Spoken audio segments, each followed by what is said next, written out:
आप सभी का स्वागत है। तो प्रिय विद्यार्थियों, आज हम पढ़ेंगे इस वीडियो क्लास के अंदर कक्षा 10 के विषय सामाजिक विज्ञान से संबंधित अध्याय नंबर अपना रहेगा 8, जो कि ज्योग्राफी से संबंधित है। जल संसाधन के बारे में आज हम पढ़ने वाले हैं। जैसे कि आपको पता है कि जल संसाधन किसे कहते हैं, यानी कि वे तत्व या पदार्थ जो मानव की या हमारी कह सकते हैं आवश्यकताओं की पूर्ति करते हैं, संसाधन कहलाते हैं। हमारे जीवन में कोई भी ऐसा तत्व या पदार्थ जो अपनी छोटी से छोटी और बड़ी से बड़ी जो आवश्यकताएं होती हैं उनको पूरा करते हैं, वो संसाधन कहलाते हैं। जैसे उदाहरण के लिए लिखने के लिए मेरे को मार्कर की आवश्यकता है, तो ये मार्कर है वो अपने लिए एक संसाधन है। लिखने के लिए अपने एक व्हाइट बोर्ड की आवश्यकता पड़ी, तो ये व्हाइट बोर्ड अपना एक संसाधन है। रहने के लिए भवन की आवश्यकता पड़ी, तो ये अपना एक संसाधन है। कृषि करने के लिए भूमि की आवश्यकता है। जैसे दूध दही के लिए अपने गाय भैंस भेड़ बकरियां जो भी मान लीजिए पशुधन है वो अपनी आवश्यकताओं की पूर्ति करते हैं। तो मेरा कहने का मतलब छोटी से छोटी और बड़ी से बड़ी वे पदार्थ या वस्तु या तत्व कह सकते हैं जो अपने आवश्यकताओं की पूर्ति करते हैं, वो सभी के सभी संसाधन कहलाते हैं। जैसे मानव खुद एक संसाधन है। मैं आपके सामने एक मानव हूँ और आपकी आवश्यकताओं को मैं पूरा कर रहा हूँ, यानी कि आपको ज्योग्राफी पढ़ने की आवश्यकता है और मैं इसको पढ़ा रहा हूँ, आपकी पूर्ति कर रहा हूँ, तो मैं आपके लिए एक संसाधन बनूंगा, यानी कि मानवीय संसाधन। और आप हमारे लिए संसाधन हो, आपके मम्मी पापा आपके लिए मानवीय संसाधन है, क्योंकि वो आपकी बहुत सारी आवश्यकताओं की पूर्ति करते हैं। चलो देखते हैं, यहाँ केवल एक संसाधन के बारे में पढ़ेंगे हम, जल संसाधन के बारे में। जैसे हवा है, यानी कि वायु है, ये संसाधन है। मिट्टी संसाधन है, प्रकाश संसाधन है, सब संसाधन है। लेकिन उनमें से एक संसाधन के बारे में आज हम पढ़ने वाले हैं, जल संसाधन के बारे में। तो यहाँ देखते हैं कि जल संसाधन, तो जल संसाधन के बारे में आज हम पढ़ेंगे दोस्तों। तो क्या है जल संसाधन? आपने देखा हो कि मानव जीवन में या अपने जीवन में जल कितना महत्वपूर्ण है, जल का कितना महत्व है अपने जीवन के अंदर, तो वो देखते हैं। कहते सुना होगा आपने कभी, यानी कि जल ही जीवन है, जल ही जीवन है, जल के बिना जीवन संभव नहीं है, जीवन है वो संभव नहीं है। आपने ऐसा सुना होगा, ये कोटेशन कई बार सुना होगा आपने, तो ये सही है, यानी कि जल के बिना है कोई जीवन है वो संभव नहीं है। अब यहाँ देखते हैं, एक बात और बताना चाहूँगा कि जल का कोई विकल्प नहीं है, जल का कोई विकल्प नहीं है, कोई विकल्प नहीं है। थोड़ा इसको गौर से सुने, विकल्प का मतलब क्या होगा। मैंने आपको यहाँ ये बताया है कि जल का कोई विकल्प नहीं है। विकल्प का अर्थ क्या होगा? जैसे मान लीजिए मेरे को यहाँ मार्कर की आवश्यकता थी, ब्लैक मार्कर की आवश्यकता थी लिखने के लिए, मेरे पास ब्लैक मार्कर नहीं है, रेड मार्कर से लिख सकता हूँ, तो इसका विकल्प मेरे पास रेड आ गया। या फिर मार्कर ही नहीं है तो मैं यहाँ बोर्ड को दूसरी साइड में करके चौक से लिख सकता हूँ। कहने का मतलब लिखने का जो संसाधन था उसका विकल्प मैं चौक कर सकता हूँ या फिर कॉपी में पेन से लिख सकता हूँ। तो लिखने के कई विकल्प है, किसी के द्वारा हम लिख सकते हैं। तो इस प्रकार यदि जल नहीं हो तो जल की जगह दूसरा कौन सा पदार्थ हम काम में ले सकते हैं जो कि जल की पूर्ति कर दे, या कौन सा ऐसा तत्व है जो जल की पूर्ति कर दे। आप सोच रहे होंगे जल नहीं होगा तो हम छाछ है, दूध है, दही है, इनका प्रयोग कर लेंगे। तो एक थोड़ा सा और सोचें यहाँ पे, यानी कि जब जल ही नहीं होगा तो जीव जंतु कहाँ होंगे, जीव जंतु नहीं होंगे तो दूध दही छाछ कहाँ से आएगा। तो कहने का मतलब जल का कोई विकल्प नहीं है, ऐसा कोई सा दूसरा पदार्थ नहीं है जो हम जल की जगह काम में ले सकें। इसके विकल्प के रूप में और दूसरी कोई तत्व, वस्तु या चीज, पदार्थ कुछ नहीं है। चलो आगे देखते हैं। अब जल के बारे में देखते हैं, कोई विकल्प भी नहीं है। बहुत अच्छी तरीके से आपको समझ में आ गया होगा। तो यहाँ देखते हैं, जल ही, यहाँ आप एक और देख सकते हैं, यानी कि जल मानवीय क्रियाओं का, जल है वो मानवीय क्रियाकलापों का, जल मानवीय क्रियाकलापों का या को आधार प्रदान करता है।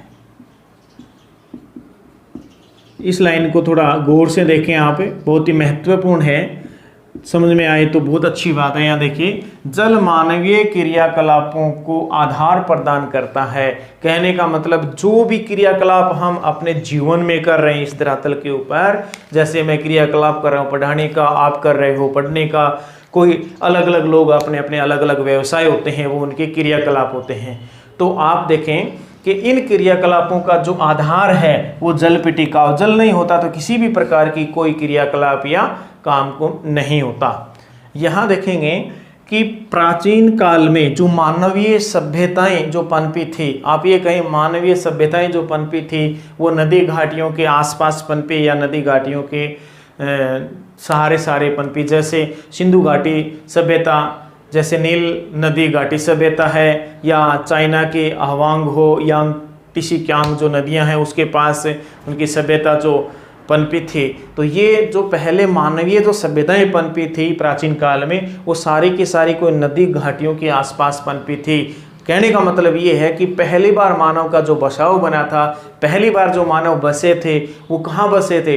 जैसे एक कहानी सुनाता हूँ आपको कि जो मानव था, प्राचीन या आदि मानव था, वो जानवरों की तरह जंगलों के अंदर भटकता फिरता था, घूमता फिरता था। उनका एक ही उद्देश्य होता था कि जंगल में घूम फिर कर भटक कर कहीं से भोजन प्राप्त कर लेना और फिर आराम करना। यानी कि उनको ये पता नहीं था कौन किसका बाप है, कौन किसका बेटा है, कोई परिवार नहीं था, एक समूह में रहते थे जानवर की तरह। उसके बाद मानव धीरे धीरे उनका दिमाग विकसित होता गया। वो नदी घाटी जो नदी घाटियाँ थी उनके किनारे पर आकर बसने लगा। क्यों? क्योंकि उनको हर रोज़ पानी की आवश्यकता थी, हर रोज़ जल की आवश्यकता थी। इसलिए उन्होंने अपना जो रहने का आधार बनाया वो नदी घाटियों के आसपास जो कंदराएं थी, गुफाएं थी या पेड़ थे, उन पे रहने शुरू किया उन्होंने। तो वो वहाँ से सभ्यता शुरू हुई है। कहने का मतलब प्राचीन काल में मानवीय सभ्यताएं हैं वो नदी घाटियों के आसपास पनपी या विकसित हुई। प्राचीन काल में मानव सभ्यताएं, यहाँ देखिए, प्राचीन काल में मानव सभ्यताएं नदी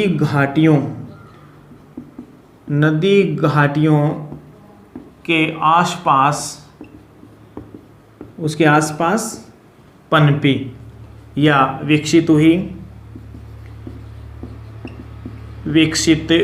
क्योंकि इन्हें मानव को जब जल की आवश्यकता पड़ी तो नदियों के किनारे वो रहने लगे। वहाँ जो गुफाएं थी, कंदराएं थी, उनके अंदर या पेड़ पौधे जो भी उनको जगह मिली वहाँ नदियों के किनारे रहना पसंद किया उन्होंने, क्योंकि इनकी पानी की आवश्यकता की पूर्ति हो जाती थी। तो जैसे देखते हैं हम, जैसे आप कह सकते हैं कि सिंधु सभ्यता, जैसे आप कह सकते हैं सिंधु सभ्यता, आप कह सकते हैं नील घाटी सभ्यता, नील नदी घाटी सभ्यता कह सकते हैं, नील नदी घाटी सभ्यता, नील नदी घाटी सभ्यता, या हवांग हो यांग टिशिक्यांग सभ्यता जो कि चीन में है, आदि सभ्यताएं हैं जो विकसित हुई। उदाहरण के लिए आपको इतना काफ़ी है। हाँ, इसके बाद हम देखते हैं कि संसाधन किसे कहेंगे। संसाधन किसे कहेंगे तो यहाँ देख लेते हैं संसाधन। पहले पाठ की शुरुआत में मैंने आपको बता दिया था कि संसाधन किसे कहेंगे, फिर से देख लेते हैं। यहाँ वे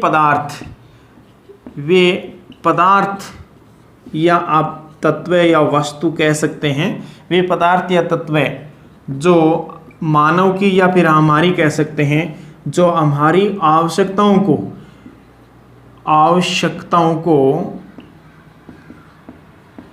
हमारी आवश्यकताओं को पूरा करते हैं या आवश्यकताओं की पूर्ति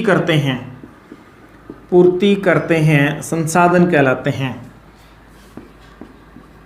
संसाधने कहलाते हैं। या आप गौर करिए फिर से, वे पदार्थ या तत्व जो हमारी आवश्यकताओं की पूर्ति करते हैं संसाधन कहलाते हैं। उदाहरण दे दिया मैंने पहले, जैसे अपना बोर्ड है, अपना चौक है, अपना पंखा है, भवन है, मकान है, मोबाइल है, गाड़ी है, बंगला है, घर, मकान, ज़मीन, सब कुछ जो आप काम में लेते हैं वो इसके उदाहरण हैं। और जैसे हम लिख लेते हैं, एक दो उदाहरण आपके लिए ज़रूरी होता है, जैसे जल, वायु, प्रकाश, मिट्टी, भवन, पशु, पशुधन कह सकते हैं कोई भी हो, या मानव खुद, या मानव जैसे आपके मम्मी पापा, या मशीनें, यंत्र आदि इत्यादि। ये आप उदाहरण दे सकते हैं। हो सकता है आपसे ये पूछा जाए कि संसाधन किसे कहते हैं, कोई दो उदाहरण दीजिए, तो आप इसको ध्यान रखें कि वे तत्व या पदार्थ जो हमारी आवश्यकताओं की पूर्ति करते हैं संसाधन कहलाते हैं। जैसे लिखने के लिए मार्कर ने अपनी आवश्यकता की पूर्ति कर दी, या फिर हम भूख लगी हुई थी, अपनी आवश्यकता अपने को भोजन की, कहीं से अपने को भोजन मिल गया और वो भोजन करके हमारी भूख की जो आवश्यकता थी, वो भूख मिटाने की जो आवश्यकता थी उसकी पूर्ति हो गई। तो इस प्रकार हम कह सकते हैं कि भोजन भी अपने लिए क्या है, एक संसाधन है। हर वो चीज़ जो हमारे काम आती है जीवन में, हमारे दैनिक जीवन में काम आती रहती है, वो हमारे लिए क्या होता है, संसाधन होते हैं। चलो आगे देखते हैं।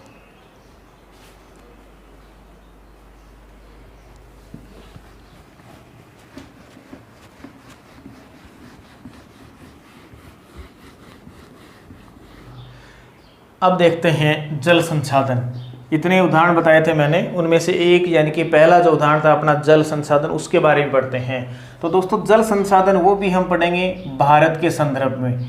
जल संसाधन है नहीं सॉरी, ये हम पढ़ेंगे विश्व के संदर्भ में, ये हम पढ़ेंगे विश्व के संदर्भ में पढ़ेंगे, लेकिन फिर भी देखते हैं भारत की भी चर्चा कर रहे हैं इसके अंदर। अब आगे देखते हैं कि जल संसाधन के बारे में हम पढ़ रहे हैं। तो जो हमारी पृथ्वी है या धरातल है, पृथ्वी के धरातल पर 71% भाग पर तो जल है और 29% भाग पर अपना स्थल भाग है। तो ये तो आपको पता है, यानी कि आप लिख सकते हैं पृथ्वी के धरातल, पृथ्वी के धरातल के 71% भाग पर, 71% भाग पर 71% भाग पर जल तथा 29% पर तथा 29% भाग पर स्थल भाग है या स्थल है, इतना लिख लेते हैं हम। स्थल आप समझ गए होंगे।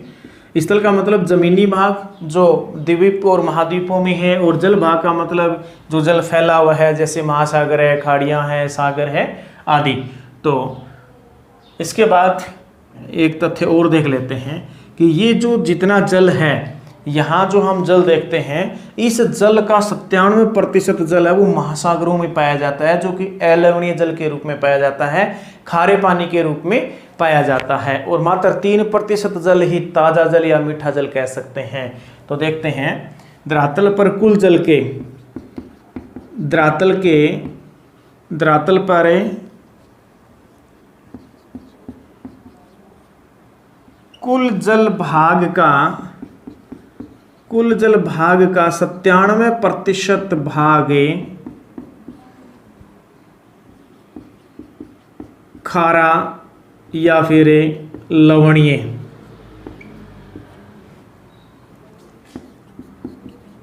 जल के रूप में पाया जाता है।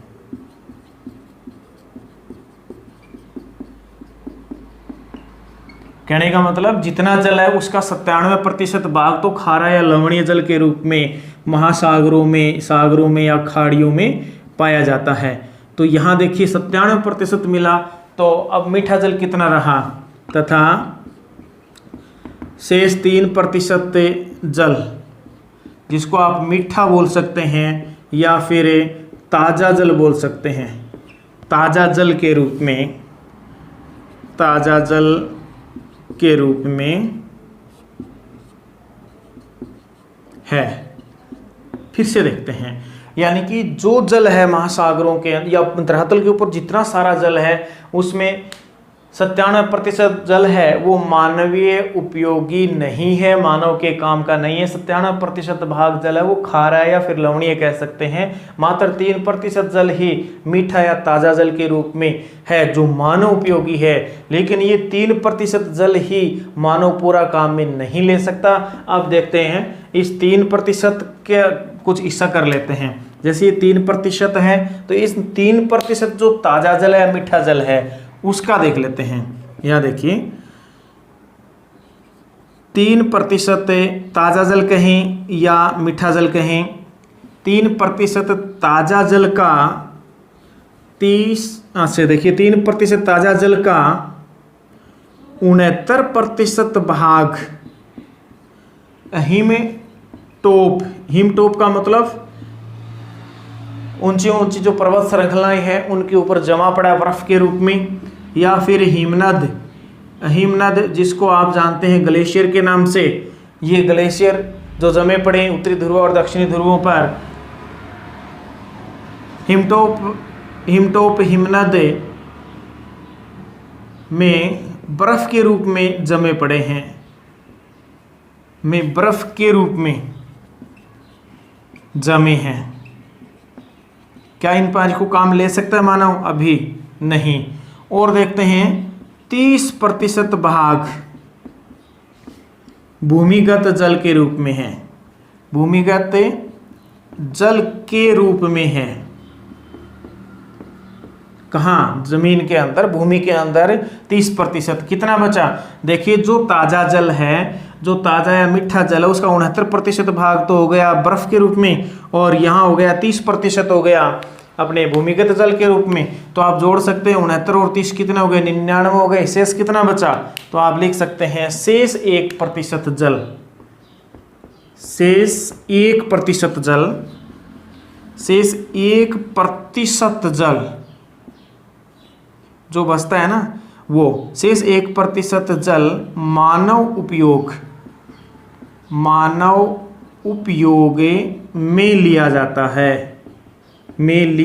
है, आप फिर से यहाँ पढ़ेंगे थोड़ा सा कि यहाँ पूरे बोर्ड पर जो लिखा है उसको एक बार फिर से पढ़ लेते हैं कि धरातल के ऊपर क्या होता है, 71% भाग पर तो जल है और 29% भाग पर ही स्थल भाग है, यानी कि जमीनी क्षेत्र है।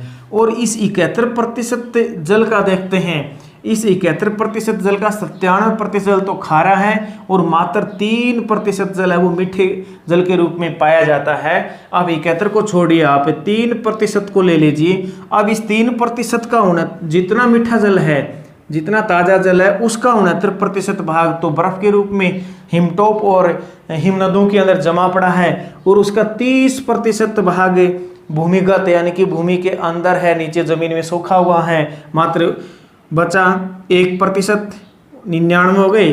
जो 1% जो जल बचा है स्थायी जल के रूप में जो हम काम में लेते हैं, तो शेष बचा 1%। ये जो 1% जल है इसको हम काम में ले सकते हैं, ये अपने मानव उपयोग में आता है। अब आगे देखते हैं भारत सरकार का आंकड़ा।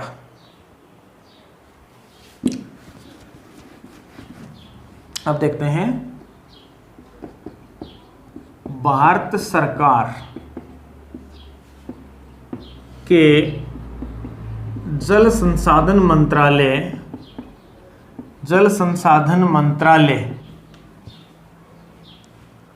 भारत सरकार के जल संसाधन मंत्रालय के अनुसार एक रिपोर्ट दी हुई है भारत में जल से संबंध में, कि भारत में कुल उपयोग योग्य जल की उपलब्धता कितनी है। यानी कि भारत के अंदर उपयोग योग्य कुल जल की जो उपलब्धता है वो है 1869 बिलियन क्यूबिक मीटर। क्या है? फिर से देखिए, भारत में उपयोग योग्य जल की उपलब्धता कितनी है? कितना जल उपलब्ध है? 1869 बिलियन क्यूबिक मीटर। शायद आपको दिख नहीं रहा होगा, मैं बोल रहा हूँ, सुन लीजिए, काफ़ी है। 1869 बिलियन, मिलियन नहीं है यहाँ, बिलियन है, तो ये बिलियन क्यूबिक मीटर। देखिए ये जल मापने की इकाई है 1869 बिलियन। तो देखिए यहाँ इकाई आपने सुना होगा पहले मिलियन, आपने एक सुना होगा बिलियन जो मैंने अभी लिख रखा है, और एक होता है ट्रिलियन, ट्रिलियन। तो ये तीनों इकाइयों के बारे में सुनिए। यहाँ मिलियन में होता है 10 लाख, मिलियन में होता है 10 लाख, और इसमें होता है बिलियन में 1 अरब, और ट्रिलियन में होता है 10 अरब। तो आप देख सकते हैं संख्या, तो यहाँ काफ़ी बड़ी संख्या है, बिलियन है, यानी कि बिलियन का मतलब होता है 1 अरब, और यहाँ क्यूबिक लिख रखा है, क्यूबिक मीटर जल, क्यूबिक मीटर जल दे रखा है, तो 1 क्यूबिक मीटर जल में 1000 लीटर जल होता है, ये भी आप ध्यान रखें। 1 क्यूबिक मीटर जल में 1000 लीटर जल होता है, और यहाँ दिया हुआ बिलियन, तो बिलियन में होता है 1 अरब। चलो आगे देखते हैं।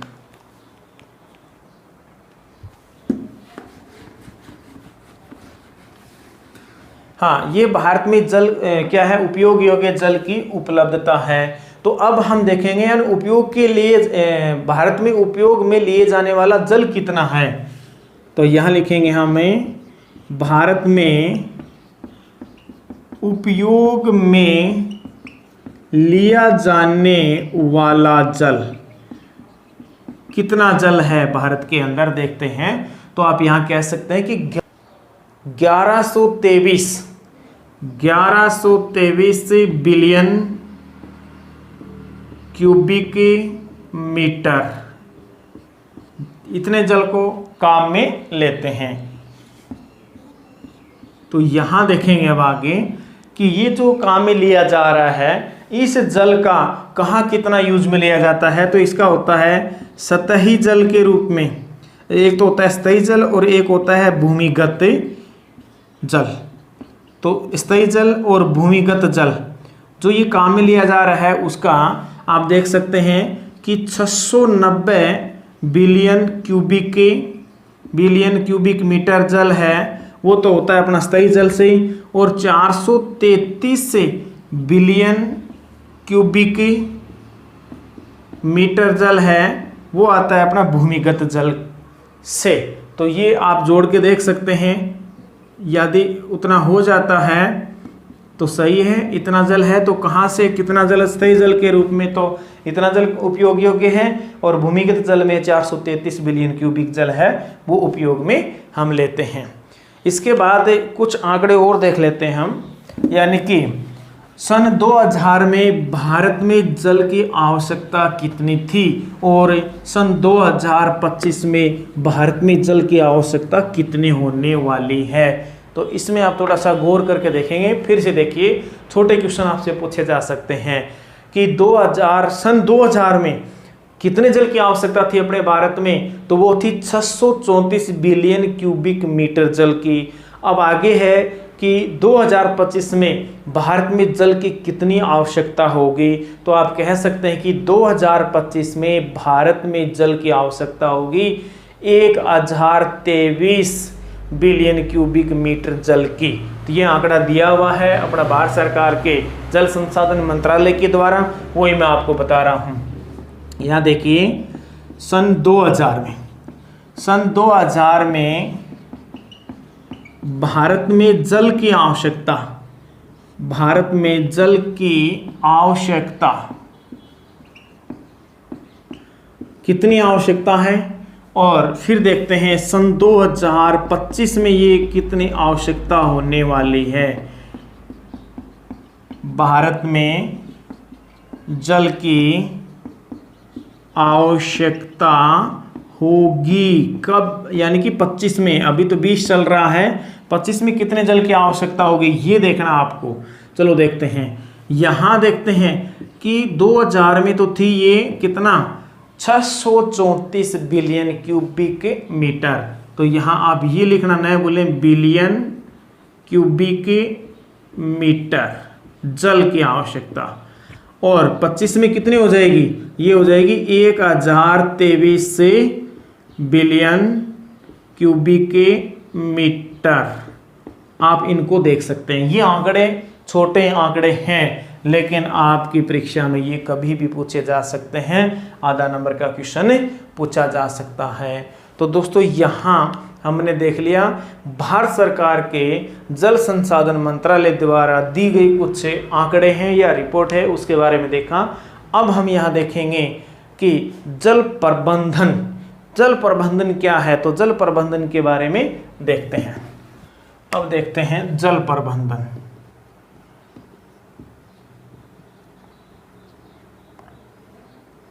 ये है जल प्रबंधन।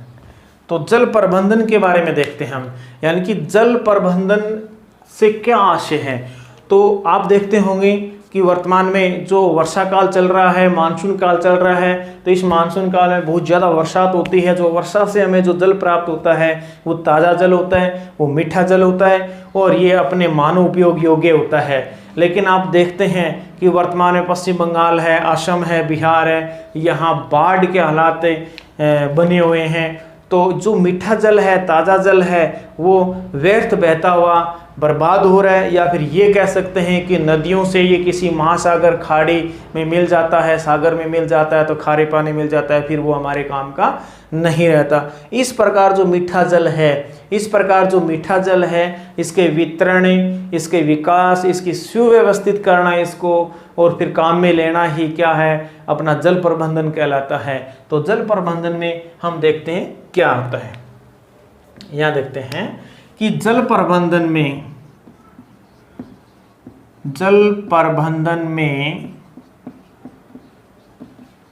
जल के वितरण का मतलब बंटवारा किस प्रकार से हमें काम लें, वितरण, विकास, इसका विकास कैसे किया जाए, वह सुव्यवस्थित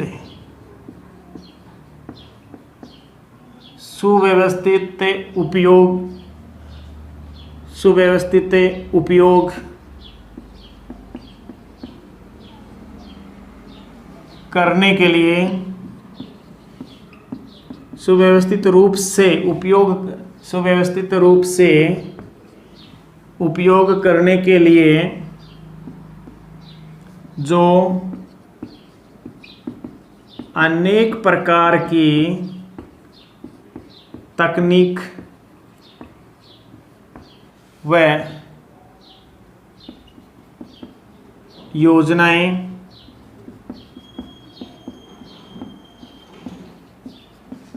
बनाते हैं। ये सभी कार्य जल प्रबंधन के तहत आते हैं। आप ये कह सकते हैं कि जल प्रबंधन में जल का वितरण करना, विकास करना, सुव्यवस्थित तरीके से उपयोग करने के लिए अनेक प्रकार की जो तकनीक और योजनाओं को जो हम काम में लेते हैं, सभी कार्य जल प्रबंधन कहलाते हैं या जल प्रबंधन के तहत आते हैं। ये कार्य अपनी सरकारें करती है और हमें निजी रूप से भी करना चाहिए। इसे हम कहेंगे जल संसाधन। इससे क्या होगा कि जल है जो बर्बाद नहीं होगा। जो बर्बाद होने वाला जल है उसको हम कहीं बांधों द्वारा बांध बनाकर, बहुउद्देशीय जल परियोजनाएं बनाकर, होद, जोहड़, तालाब, झीलें बनाकर उसको हम रोक सकते हैं। यही हमारा जल प्रबंधन है। जब इसकी आवश्यकता होती है उसमें हम इसको काम में ले सकते हैं। ये जल प्रबंधन कहलाएगा।